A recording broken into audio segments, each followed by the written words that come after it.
Olá turma, tudo bom? Aqui é o André Mussi.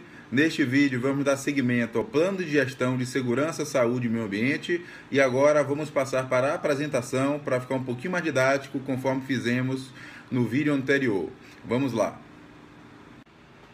Vamos lá turma, vamos dar seguimento agora ao plano de gestão de SSTMA, continuando aqui de onde paramos no vídeo anterior. Pois bem, no seu plano de gestão de segurança, saúde e meio ambiente, deve haver um item específico onde serão listadas todas as documentações necessárias de SSTMA. Que documentações são essas? São as evidências do cumprimento dos requisitos de SSTMA já identificados para o negócio. Neste item deve estar bem claro como será feito o controle desses documentos. O que eu sugiro sempre é, no mínimo, uma lista mestra desses documentos, sempre identificando a forma de acesso a essa lista mestra, quem é o responsável pela manutenção dessa lista mestra, pela atualização dessa lista mestra, e como será a forma de acesso aos documentos.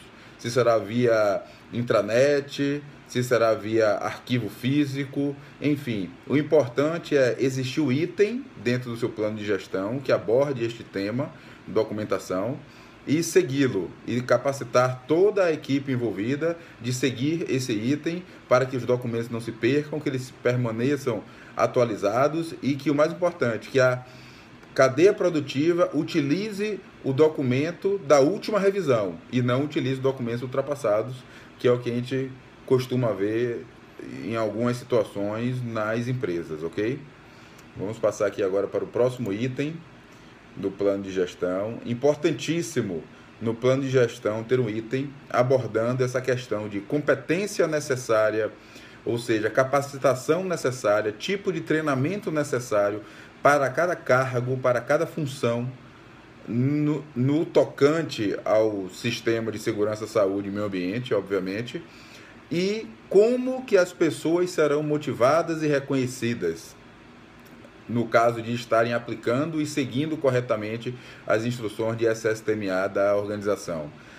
Aí eu me lembro, no Parque Olímpico, nós fizemos uma campanha de motivação lá, e isso era previsto no nosso plano, que era uma premiação semanal para o colaborador que mais se destacava em relação ao cumprimento das questões de SSTMA, e no final de semana ele ganhava como prêmio, era uma coisa simples, mas que tinha muito valor para o operário, ele ganhava como prêmio o direito de levar sua família direta, ou seja, ele, esposa e filhos, para o cinema com direito a pipoca e refrigerante, tudo por conta da empresa. É um valor relativamente baixo, mas que motivava muito o operário de linha, né, o operário da base, a estar cumprindo os requisitos, e era uma forma de homenagear aqueles que estavam seguindo o preconizado pela empresa. Então é muito importante que exista esse item, onde identifica claramente como será feita a motivação, como será feito o reconhecimento.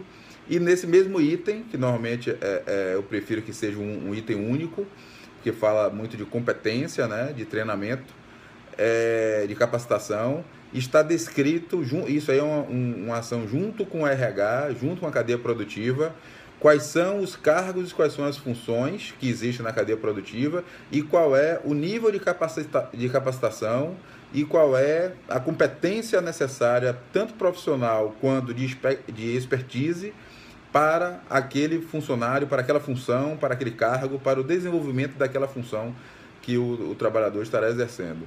Então é importante ter bem definido isso no seu plano de gestão de SSTMA, ok? É mais um item muito importante. Vamos agora para o próximo item. Gestão de fornecedores e subcontratados. No plano de gestão de SSTMA deve haver um item que trate como será a tratativa em relação aos terceirizados. O que eu costumo fazer? No plano de gestão, eu já aponto quais são os requisitos necessários para a entrada de um terceirizado no nosso negócio, de forma que não altere o nível dos valores, o nível da gestão de segurança, saúde e meio ambiente dentro do negócio. Então, desde a carta convite, onde a empresa abre para o mercado uma concorrência para que os prestadores de serviços especializados passem uma proposta de trabalho para um determinado escopo que está sendo ofertado, já deverá estar nessa carta convite o descritivo dos requisitos contratuais relacionados às matérias de segurança, saúde e meio ambiente. Ou seja, deverão estar expostos nessa carta convite quais são os riscos do escopo, para quando o prestador, o concorrente, digamos assim, o candidato a exercer a atividade, a prestar o serviço, ele elabore o seu orçamento, a sua proposta para entrar no nosso negócio, para prestar o serviço, ele já dentro dessa proposta tenha inserido todos os insumos, todos os custos com capacitação necessária para a sua equipe para atender ao escopo do serviço, já sabendo quais são os requisitos que o contratante exige em relação à segurança, saúde e meio ambiente para exercer determinada atividade. Então, é importante ter qual a qualificação prévia das pessoas que serão necessárias, qual a qualificação prévia da empresa em relação à documentação necessária, em relação aos insumos necessários, como, por exemplo, vai ser feito um trabalho em espaço confinado, tem que estar claro já na carta convite de quem será a responsabilidade de fornecer, por exemplo, o equipamento de resgate para uma possível necessidade de atendimento à emergência dentro de um espaço confinado. Já deverá estar exposto de forma clara de quem é a responsabilidade de capacitar as equipes em relação à NR33, em relação à capacitação para trabalho em espaço confinado e assim por diante. Então é importante já na carta convite estar descrito quais são esses requisitos. Depois da entrada do terceiro, é importante que exista uma gestão da documentação desses terceiros e, inclusive, essa documentação é uma documentação viva. Existem alguns documentos relacionados ao SSTMA, como, por exemplo, comprovante de entrega de EPI, onde normalmente ela é entregue no primeiro momento, na entrada da empresa, e depois simplesmente não há uma atualização. Então, às vezes a empresa passa, por exemplo, 6 meses dentro de uma fábrica, dentro de um canteiro, exercendo uma atividade, e você só tem a ficha de entrega de EPI inicial. Então, você fica vulnerável, né? A empresa contratante fica vulnerável em relação a evidenciar que estão sendo praticados os requisitos relacionados à NR6, né, que é EPI, que é relacionado a equipamento de proteção individual, justamente porque não há uma gestão do terceirizado, certo? Como, por exemplo, o lado técnico do meio ambiente de trabalho. Ele pode ser feito pelo contratante, como em algumas situações pode ser feito, isso aí tem que estar previsto já na carta convite também, de quem seria essa responsabilidade. E esse meio ambiente de trabalho ele vai se alterando ao longo do tempo e simplesmente não é renovado o LTCAT, por exemplo. Então é importante que essa gestão seja uma gestão viva, tá? Então isso aí tem que estar tudo previsto bem detalhadamente no plano de gestão de SSTMA. E dentro do contrato deverão haver ferramentas claras e específicas sobre penalização em caso do terceiro não cumprir os requisitos expostos desde a carta convite, né? E também uma forma de parabenizar, né? uma forma de motivar quais são as formas que o terceirizado será motivado e premiado e reconhecido pelo contratante a partir do momento que ele cumpra todos os requisitos. Então é importante também, da mesma forma que no item anterior falamos muito direcionado à equipe própria, que também exista alguma ferramenta de motivação para o terceirizado. Isso é fundamental. Vamos passar agora para o próximo item. Plano de atendimento a situações de emergência, o chamado PAI, né? Existem outras siglas, mas enfim, é um documento, né? É um procedimento que deve preconizar como será feita, né, a tratativa relacionada a qualquer situação de emergência, seja emergência relacionada a acidente de trabalho, a perdas materiais, incidentes ambientais também, enfim, qualquer tipo de situação de emergência. Então, no plano de gestão de SSTMA, deverão ter bem claras quais são os procedimentos necessários, quem são os responsáveis pelo atendimento às situações de emergência, né? Qual é a equipe de atuação, ou seja, a brigada, que essa brigada de emergência é composta por quais pessoas. Isso tem que estar descrito no plano de gestão, assim como eu sempre recomendo que estejam espalhados em campo quadros com o rosto das pessoas, identificando o nome da pessoa, mostrando o rosto da pessoa, né, para que todos saibam quem são os brigadistas, e principalmente que o brigadista em campo ele tenha alguma identificação específica. Costuma-se utilizar uma cruz no braço, ou algum símbolo da segurança no capacete, enfim, dependendo do segmento de mercado, você utiliza um tipo de identificação, mas é importante estar identificado estas pessoas, né, da equipe de atendimento à emergência. Tá? Então é importante que tenha essa equipe identificada no plano, que as técnicas de resgate estejam descritas no plano também, quais são as técnicas que serão utilizadas para cada tipo de cenário, para cada tipo de possível emergência. Então é importante fazer uma técnica e um procedimento para cada cenário, para cada serviço. Isso aí é fundamental. Quem é responsável pelo atendimento aos primeiros socorros, né? Qual a infraestrutura, quais os insumos necessários para esse atendimento às situações de emergência, né? E quando serão os treinamentos, como serão os treinamentos, quem realizará os treinamentos, e uma programação de simulados para justamente testar essa equipe. E esse simulado sempre deverá ser acompanhado de uma análise crítica, para que o simulado sirva de fato para a melhoria contínua da equipe, para a melhoria contínua do processo de atendimento à emergência. Tá? Então, no plano de gestão de SSTMA, esse que é o principal recado, deve conter um item específico sobre este tema, que é muito importante, é fundamental. Vamos passar agora para o próximo item. Todo plano de gestão ele precisa ter um item específico, onde serão listados as principais atividades de risco. E cada atividade de risco dessa deverá ter um controle operacional específico.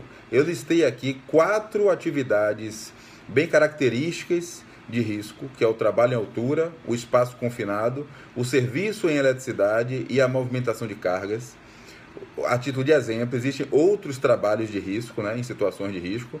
Então, é importante que exista um controle operacional objetivo descrito dentro do plano de gestão de SSTMA. Obviamente, as pessoas que forem identificadas pela equipe de SSTMA, pela equipe de produção, que irão participar dessas atividades de risco, deverão ser previamente capacitadas, conforme o controle operacional, conforme o procedimento de gestão relacionado a cada serviço desse, e seguindo o controle operacional definido pela equipe de SSTMA em conjunto com a equipe de produção. Então, esse controle operacional deve ser seguido por todos e deve ser capitaneado pelo líder do serviço, que necessariamente será uma pessoa da produção. Então, esse líder do serviço deve estar super bem capacitado em relação aos riscos, em relação às formas de mitigação dos riscos, em relação às formas de controle, para que ele possa, junto com a equipe de segurança do trabalho, junto com a equipe de SSTMA de um modo geral, tanto saúde também participa disso, a equipe de meio ambiente também participa disso, que eu falo também de controles operacionais relacionados a evitar que existam incidentes ambientais também. Então, é importante ter no seu documento de plano de gestão de SSTMA muito claro, muito bem definido quais são os controles, quem são os responsáveis pela implantação desses controles, desde a capacitação das equipes até efetivamente a cobrança desses controles em campo e a execução desses controles, tá? E em que momento esses controles têm que ser iniciados e têm que ser aplicados, ok? Então é importante esse item. Vamos passar agora para o próximo item do plano de gestão, que é a análise preliminar de risco, a APR. Diferente do controle operacional, a APR, ela identifica e controla os riscos pontuais no momento da realização da atividade. Então, vai ter um trabalho em altura, a título de exemplo. Então, o controle operacional relacionado ao trabalho em altura deverá ser implantado previamente. E se por acaso, neste momento, estiver acontecendo alguma condição física, alguma condição ambiental diferente neste momento, então a APR que será a ferramenta que irá identificar isso. O controle operacional, ele trata o risco de uma forma genérica. Só que ocorre que a APR trata o risco e identifica o risco, digamos assim, e trata a forma de mitigar o risco de forma pontual, de forma instantânea, no exato momento que vai ser aplicado o procedimento. Às vezes apenas o controle operacional pré-estabelecido não é suficiente por alguma questão ambiental, por alguma questão física que ocorra. Por exemplo, pode estar chovendo, né? pode estar acontecendo algum outro serviço próximo, enfim. Então, é muito importante que a APR também seja uma ferramenta prevista no seu plano de gestão de SSTMA e seja implantada, obviamente capacitando todas as pessoas envolvidas a atender o preconizado na APR e tomando como premissa que a equipe de SSTMA também está capacitada e tem conhecimento suficiente para identificar esses riscos e realizar uma boa APR, né? Uma APR qualificada. Vamos ver agora o próximo item. Permissão de trabalho de risco, a chamada PTR ou PT, né? Permissão de trabalho. Enfim, existe uma série de nomenclaturas, essa é a que eu utilizo. O que é essa PTR?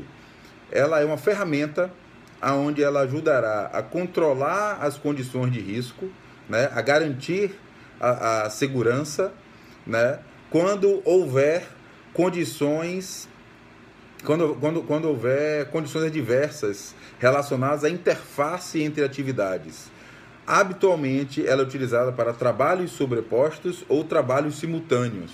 Então, quando há necessidade de um trabalho sobreposto, deve ser aberta uma PTR, que é uma permissão de trabalho de risco, onde deverá ser feita toda uma análise do risco relacionado a essa sobreposição ou simultaneidade das operações, das atividades, onde as equipes envolvidas, juntas com a equipe de SSTMA, definirão a melhor forma de garantir a segurança na execução das duas atividades que estão sobrepostas ou que estão acontecendo de forma simultânea.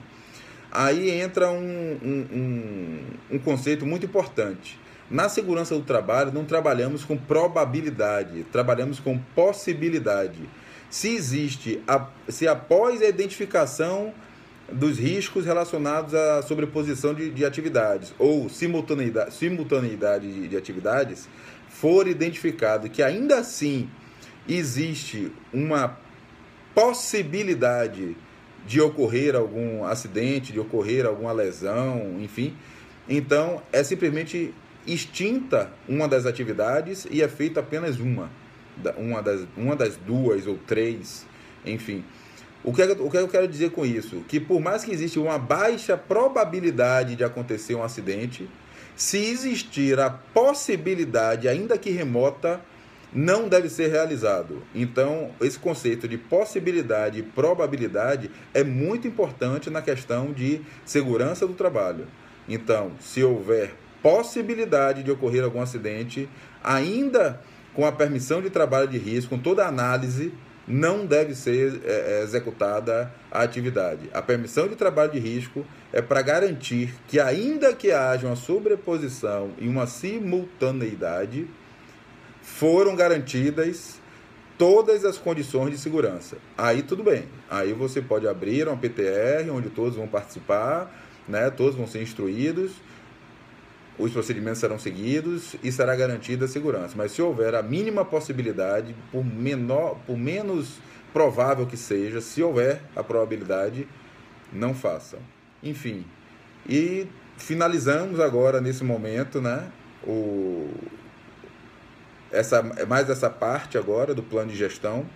Fica faltando mais um vídeo, que lá na frente nós iremos concluir toda a parte de checagem, se esses procedimentos estão funcionando ou não, e um fechamento com uma análise crítica da melhoria e melhoria contínua, né? Então, no próximo vídeo será o fechamento com a checagem de todo esse aparato que foi desenvolvido e foi aplicado, e a análise crítica se os resultados da checagem foram satisfatórios em relação aos objetivos, às metas previstas lá no início. A partir daí nós temos a melhoria contínua. Mas isso fica para o próximo vídeo, tá? Para a gente não seguir aqui com esses vídeos muito prolongados e a turma ir acompanhando devagarzinho, passo a passo, sem pressa, né? De forma tranquila, a evolução de como funciona aí o plano de gestão. Muito obrigado pela presença de vocês, espero que estejam tirando proveito. Um grande abraço, saudações prevencionistas para vocês. Até já, até o próximo vídeo.